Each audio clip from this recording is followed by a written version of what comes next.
Dengan saya tentang Sadiq ni, saya jelas dalam video saya. Dalam banyak-banyak orang muda, malah dalam semua orang politik. Saya rasa Sadiq adalah orang yang paling tidak berprinsip. Sebab pendiriannya bertukar-tukar. Ya? Saya persoalkan kenapa setelah 9 bulan baru dia nak membuat keputusan untuk keluar daripada kerajaan. Kalau isunya, prinsipnya adalah untuk tidak menyokong perasuah, Datuk Seri Zahid telah pun berhadapan dengan kes rasuah sejak hari pertama pembentukan kerajaan perpaduan. Mengapa beliau bersama dengan kerajaan ini?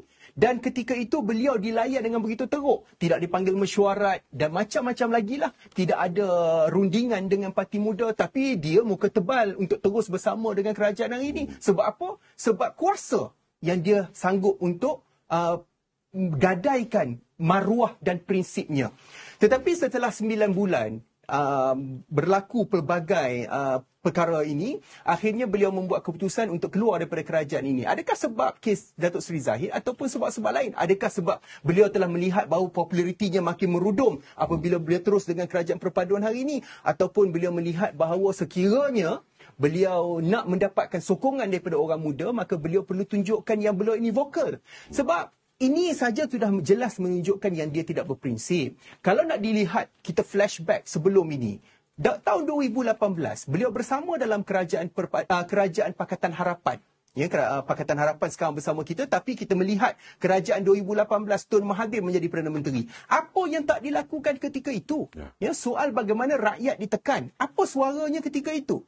Bagaimana sistem kehakiman dan perundangan kita dicabul dengan begitu teruk. 15 kes yang digugurkan ketika itu. Satu suara daripada Syed Saddiq pun tak ada.